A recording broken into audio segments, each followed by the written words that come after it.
Sa ngalan ng Ama at ng Anak at ng Espiritu Santo. Amen. Ang anghel ng Panginoon ay nagbalita kay Santa Maria. At siya'y naglilalang ng Espiritu Santo. Aba, Ginoong Maria, napupuno ka ng grasya. Ang Panginoong Diyos ay sumasa iyo. Bukod kang pinagpala sa babaeng lahat at pinagpala naman ang iyong anak na si Jesus. Santa Maria, Ina ng Diyos, ipanalangin mo kaming makasalanan, ngayon at kung kami mamamatay. Amen. Narito ang alipin ng Panginoon. Maganap nawa sa akin ayon sa wika mo. Aba, Ginoong Maria, napupuno ka ng grasya. Ang Panginoong Diyos ay sumasa iyo.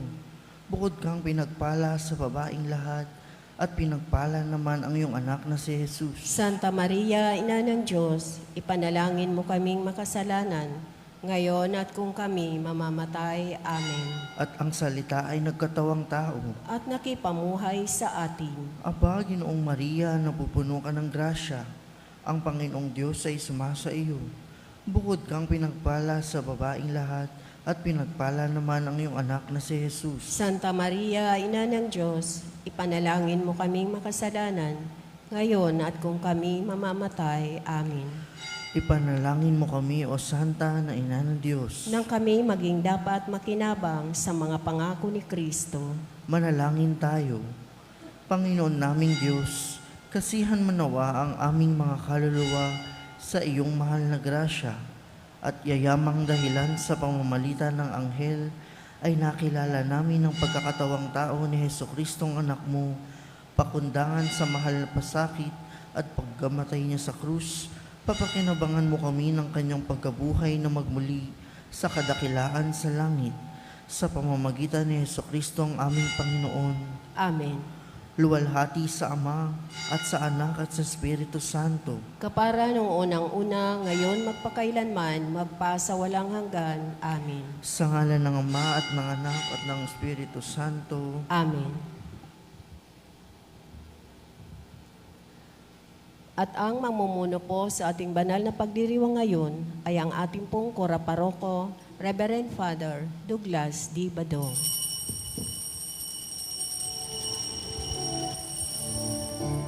Purihin ng Panginoon, umawit ng kagalakan, at tugtugin ang gitara, at ang kaaya-ayang lira. Ipan ninyo ang trumpeta, kaya Pangino'y dinggin, ang landas niya'y tahakin, habang buhay ay purihin, kagandahang loob niya sa atin. Purihin ng Panginoon, umawit ng kagalakan, at tugtugin ang gitara, at ang kaaya-ayang lira. Ipan ninyo ang trumpeta, ipan ng trumpeta.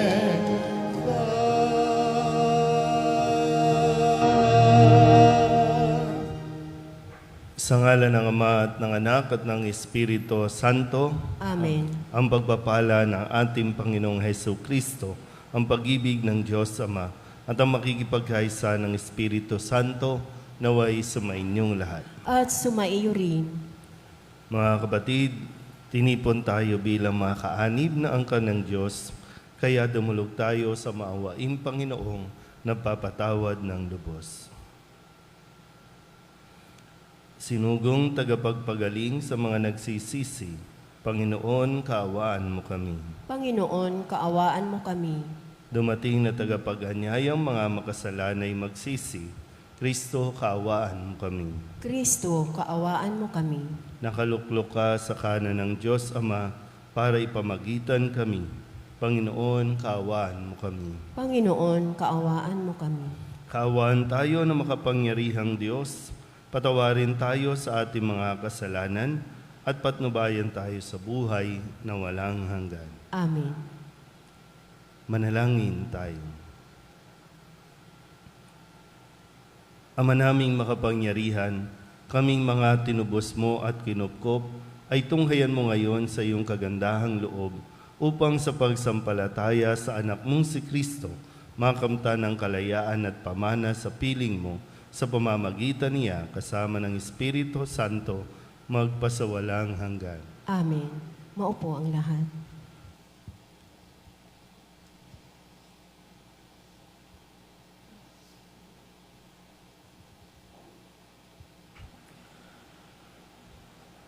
Pagbasa mula sa unang sulat ni Apostol San Pablo sa mga taga-Korinto. Mga kapatid, tungkol naman sa mga walang asawa, wala akong maibibigay na utos mula sa Panginoon. Ngunit bilang isang taong mapagkakatiwalaan dahil sa habag sa akin ng Panginoon, magbibigay ako ng aking kuro-kuro. Dahil sa matinding kahirapan sa kasalukuyan, inaakala kong mabuti pa sa isang tao ang manatili sa kanyang kalagayan. Ikaw ba'y may asawa na? Huwag kang makipaghiwalay. Wala ka pa bang asawa?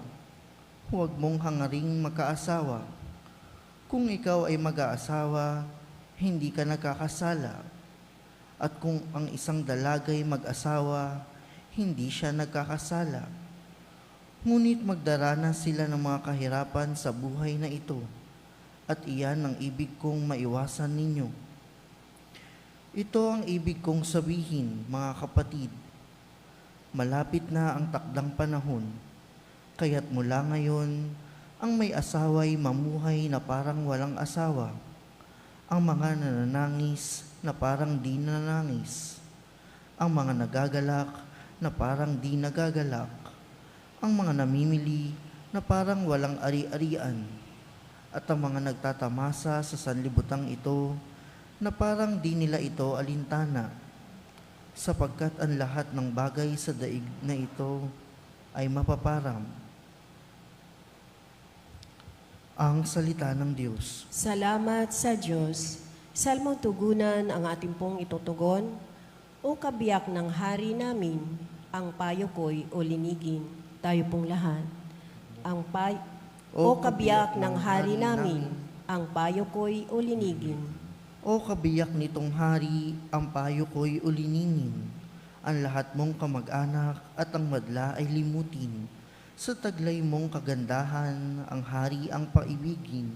Siya'y iyong Panginoon, marapat na iyong sundin. Tugon. O kabiyak ng hari namin, ang payo ko'y ulinigin. Ang prinsesa sa palasyo'y pagmasdan mo't anong ganda. Sinulid na gintong-ginto ang niyaring damit niya. Sa makulay niyang damit, sa hari ay pinapunta. Haharap sa haring yaong mga abay ay kasama. Tugon. O kabiyak ng hari namin, ang payo ko'y ulinigin.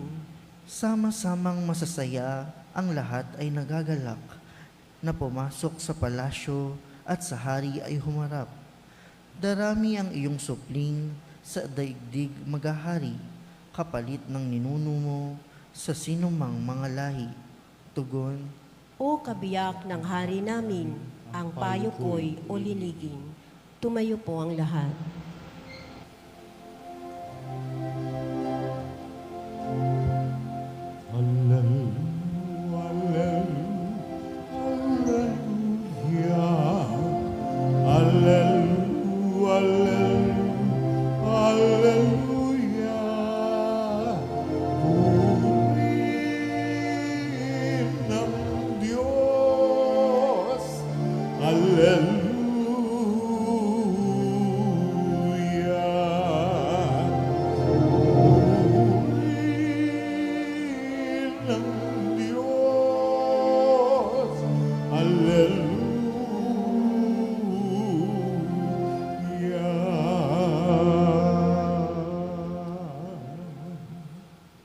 Sumainyo ang Panginoon. At sumaiyo rin. Ang mabuting balita ng Panginoon ayon kay San Lucas. Papuri sa iyo, Panginoon. Noong panahong iyon, tumingin si Jesus sa mga alagad at kanyang sinabi, "Mapalad kayong mga dukha, sapagkat ang Diyos ang maghahari sa inyo. Mapalad kayo mga nagugutom ngayon, sapagkat kayo'y bubusugin. Mapalad kayo mga tumatangis ngayon, sapagkat kayo'y magagalak.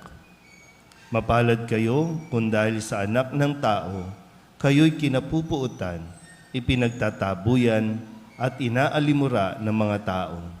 At pati ang inyong pangalan ay kinasusuklaman. Magalak kayo at lumukso sa tuwa kung ito'y mangyari, sapagkat malaki ang inyong gantimpala sa langit. Gayon din ang ginawa ng kanilang mga ninuno sa mga propeta. Ngunit sa aba ninyong mayayaman ngayon, sapagkat nagtamasa na kayo ng kaginhawahan. Sa aba ninyong mga busog ngayon, sapagkat kayo'y magugutom. Sa aba ninyong nagsisitawa ngayon, sapagkat kayo'y magdadalamhati at magsisitangis. Sa aba ninyo, kung kayo'y pinupuri ng lahat ng tao, sapagkat gayon din ang ginawa ng kanilang mga ninuno sa mga bulaang propeta.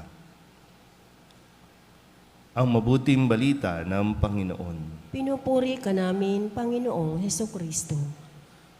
Isang mapagpalang umaga po sa inyong lahat.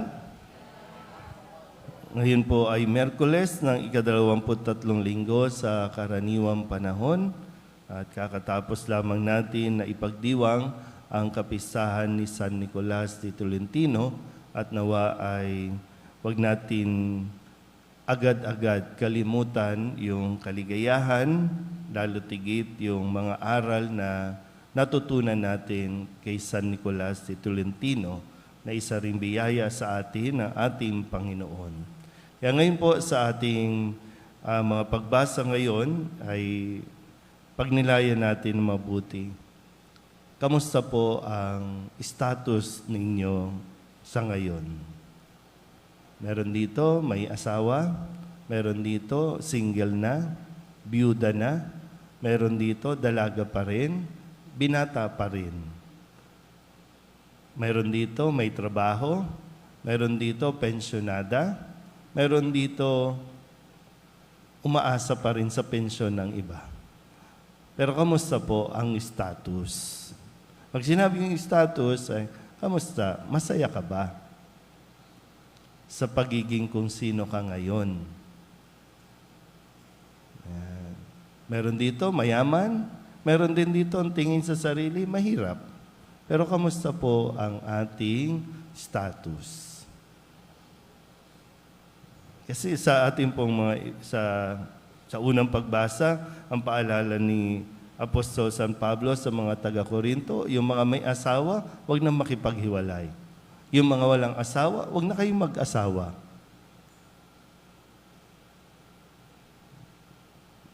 Sa Ebanghelyo, sinasabi sa atin, makita nawa natin kung gaano tayo kapalad at makita rin natin na kung gaano tayo kawawa pagdating ng araw. So ngayon nakikita natin po no, yung mga mayayaman, wala rin katahimikan ang buhay. Mayaman nga pero kabi-kabilang kaso, kabi-kabilang hearing. Gusto niyo ba talagang maging mayaman? Yung mga mahihirap naman, bakit ang tingin ninyo sa inyo sarili, kawawa dahil lang ba mahirap? Laging gano'n, no? Yung mahirap, gusto niya, ang buhay niya, katulad ng buhay na mayayaman. Yung mayayaman, yung maraming pera, ang gusto nila yung magkaroon lang ng tahimik na buhay. Pero sa lahat ng ito, sana po mas makita natin kung gaano tayo kapalad. Sa kabila ng mga wala natin sa buhay at lalong-lalo na sa kabila ng mga mayroon tayo. Kasi kung laging pagbabalik rin, no, mahirap ka, naiinggit ka ngayon sa mayayaman at hinahangad mo na ang buhay mo katulad ng mayayaman. Yung mayayaman naman, hindi rin naman maging makuhang masaya at sinasabi, sana maging katulad na lang ako ng mga simpleng namumuhay. So, saan ba talaga tayo? So, nasa ating pagtingin sa buhay. Paano natin tinitingnan at paano natin tinatanggap ang buhay natin. At ang paanyaya, tanggapin natin ito ng may katuwaan, ng may kapanatagan, yung pagtanggap. Eto ka, hindi porket mahirap, malungkot. Hindi porket mayaman, magulo. Nasa tamang pag-uugali natin yan. Yung lagi natin tingnan kung ano ang mayroon tayo. Hindi sa kung ano ang wala tayo. Kasi maraming blessings. Kahit na sabihin natin may sakit ka, makita mo pa rin yung dahilan para maging masaya. Kahit na walang pera, makita mo pa rin kung gaano ka ka-blessed. Kung gaano kang pinagpapala ng Diyos. Pwedeng sabihin na, madali lang sabihin yan, Father, madali lang yan. Pero sadyang, nasa sa iyo lang talaga yan. O pwedeng madali lang napakinggan, madali lang sabihin, pero ikaw pa rin naman talaga ang magdidesisyon. Ikaw pa rin naman talaga ang makakakita ng estado mo sa buhay. Magkaroon lang tayo ng yung tinatawag na pagtanggap natin at maging kontento rin tayo sa kung anong mayroon. Sana tayo po mga naririto, yung mga nasa online, makita natin na mapalad tayo dahil kahit papano nakakapagsimba pa tayo. Mapalad tayo dahil kahit papano malapit pa rin tayo at nakakalapit pa rin tayo sa Diyos. Hindi ko rin naman talaga ma-imagine, no? Na kung gaano ka-busy yung mga tao para ang oras sa Panginoon, pati yun ay i-compromise, pati yun ay makuha sa kanila. So, dahan-dahan lang. No? Isihan mo lang ang buhay. Kasi darating naman ang biyaya. At araw-araw nga, binibigay ng Diyos ang biyaya. Di lang talaga natin ito nakikita. Muli, sana po mas makita natin kung gaano tayo kapalad. Hindi para manginggit, hindi para mainggit sa iba, kundi kung gaano tayo pinapapala ng Diyos. Amen?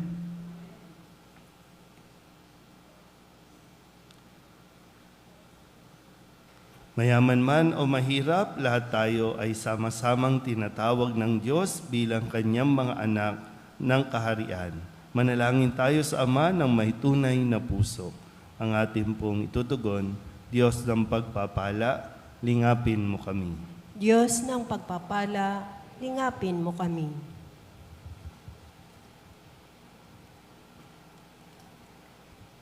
Ang simbahang dumaranas ng pag-uusig, naway patuloy na kumapit sa pananampalataya at tipunin ang lahat sa pagkakaisa.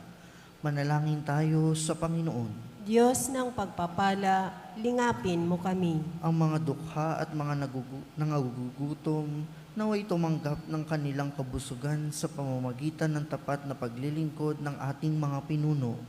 Manalangin tayo sa Panginoon. Diyos ng pagpapala, lingapin mo kami.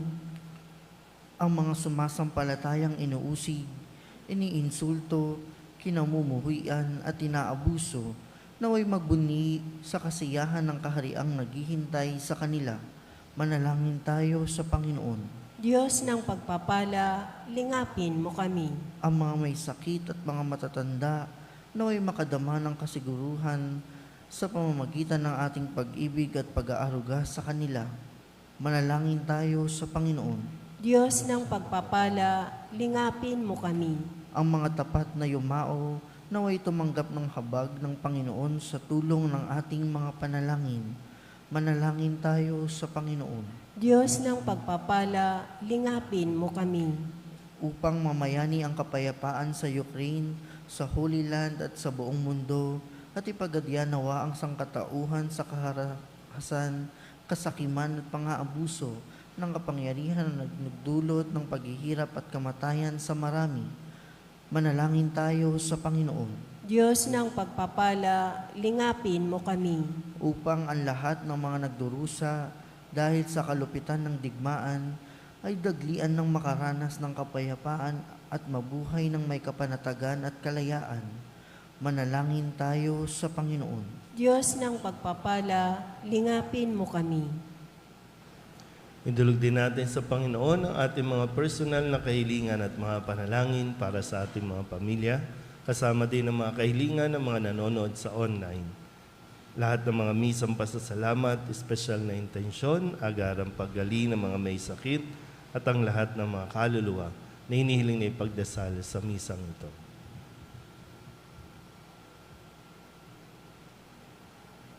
Ang lahat ng ito inihiling namin sa ngalan ni Kristong aming Panginoon. Amen. Maupo ang lahat.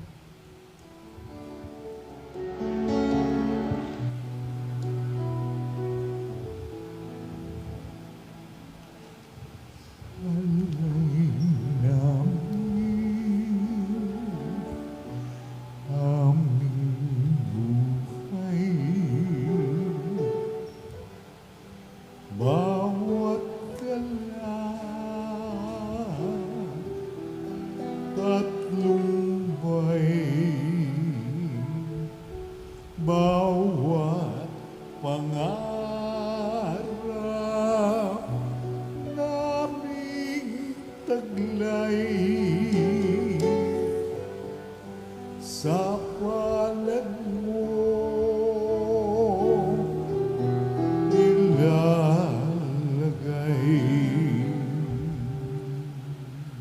Manalangin kayo mga kapatid upang paghahain natin ay kalugdan ng Diyos sa mga makapangyarihan. Tanggapin nawa ng Panginoon itong paghahain sa iyong mga kamay, sa kapurihan niya at karangalan, sa ating kapakinabangan at sa buong sambayanan niyang banal.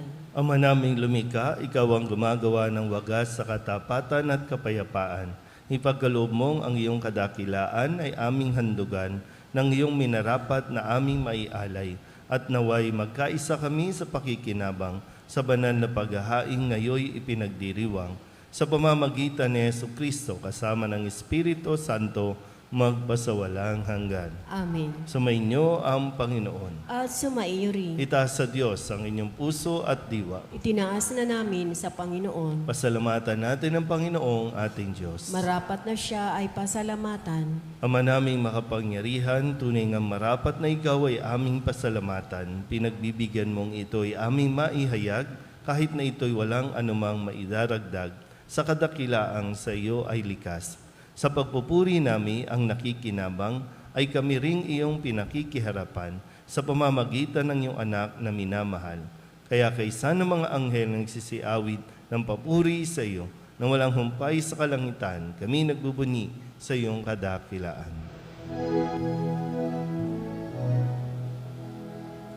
Santo, Santo, Santo, Panginoong Diyos na makapangyarihan, napupuno ang langit at lupa ng kaluwalhatian mo.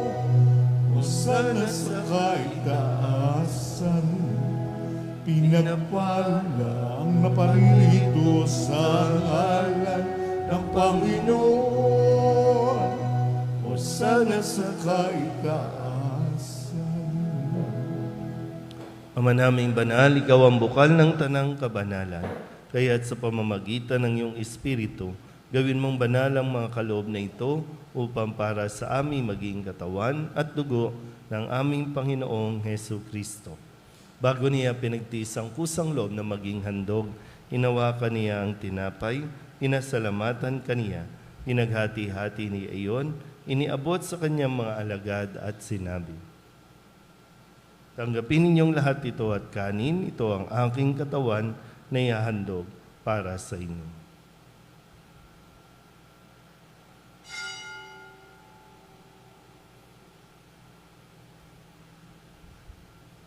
Gayun din naman nang matapos ang hapunan, inawakan niya ang kalis, muli kaniyang pinasalamatan, iniabot niya ang kalis sa kanyang mga alagad at sinabi, tanggapin ninyong lahat ito at inumin. Ito ang kalis, ang aking dugo, ng bago at walang hanggan tipan. Ang aking dugo na ibubuhos para sa inyo at para sa lahat sa ikapagpapatawad ng mga kasalanan. Gawin ninyo ito sa pag-alaala sa akin.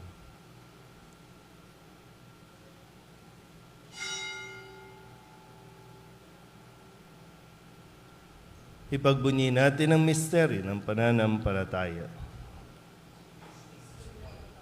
Si Kristo'y nabuhay, si Kristo'y babalik sa wakas ng panahon.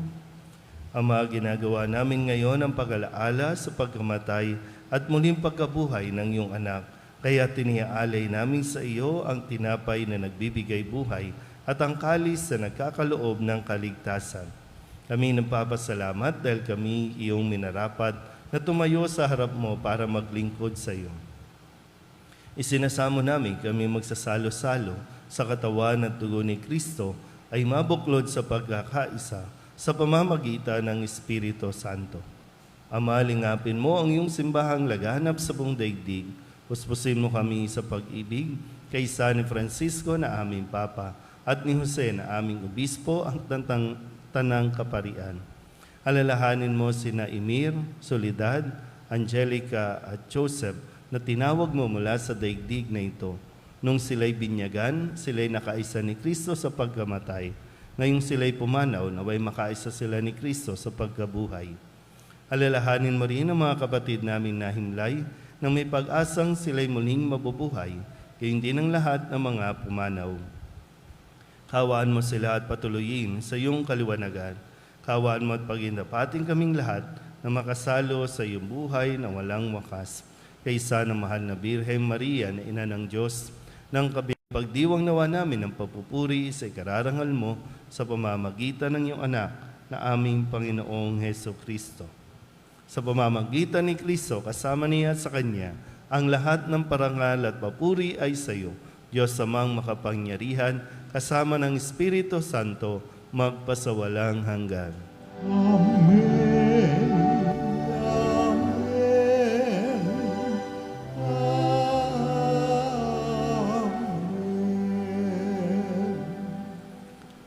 Sa tagubilin naman nakagagaling na utos at turo ni Jesus sa Panginoon natin na Diyos, ipahayag natin ang lakas loob.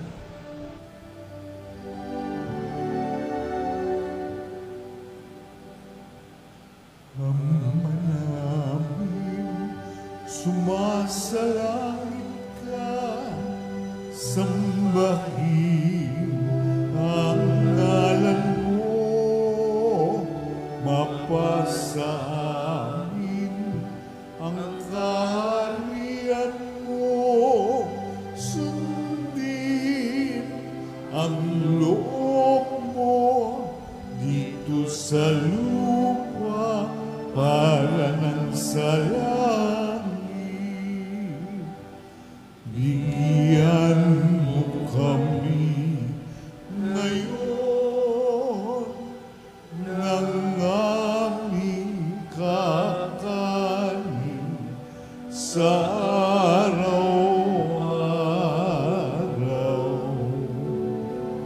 At patawarin mo kami sa aming mga sala para ng pagpapatawad namin sa nagkakasala sa amin.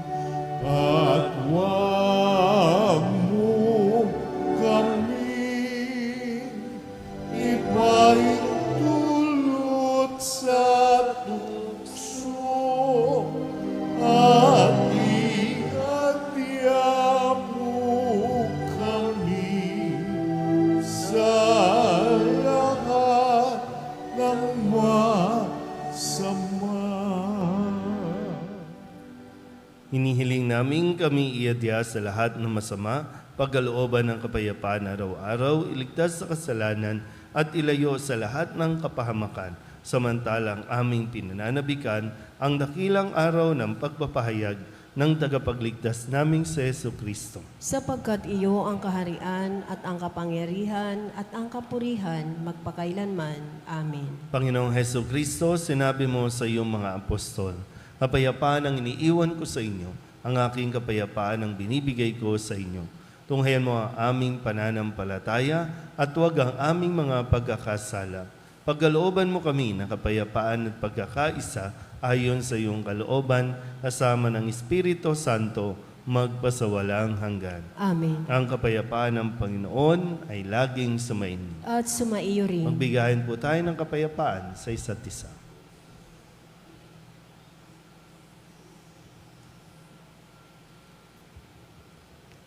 Kordero ng Diyos na nag-aalis ng mga kasalanan ng sanlibutan, maawa ka sa amin. Kordero ng Diyos na nag-aalis ng mga kasalanan ng sanlibutan, maawa ka sa amin.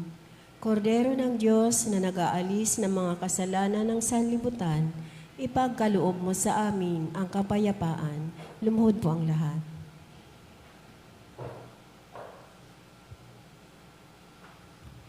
Ito ang kordero ng Diyos. Ito ang nag-aalis ng kasalanan ng sanlibutan. Mapalad ang mga inaanyayahan sa kanyang piging. Panginoon, hindi ako karapat-dapat na magpatuloy sa iyo, ngunit sa isang salita mo lamang ay gagaling na ako.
Tumayo pong lahat. Manalangin tayo. Ama naming mapagmahal, kaming pinapagsalo mo sa iyong salita at piging na banal ay iyong pinalalakas at iyong binubuhay. Paginapatin mong kami makapakinabang sa buhay ng iyong anak na para sa amin, sarili niya ang alay. Bilang aming tagapamagitan kasama ng Espiritu Santo, magpasawalang hanggan. Amen. Sumainyo ang Panginoon. At sumaiyo rin. At pagpalain kayo ng makapangyarihang Diyos, Ama at Anak, Espiritu Santo. Amen. Tapos sa banal na misa, humayo tayo sa kapayapaan ni Kristo. Salamat sa Diyos. Magandang umaga po. Magandang umaga.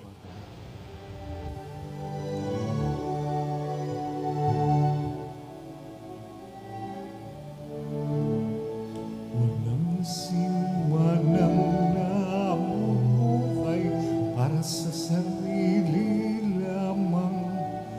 Walang sinumanang namamatay para sa sarili lamang.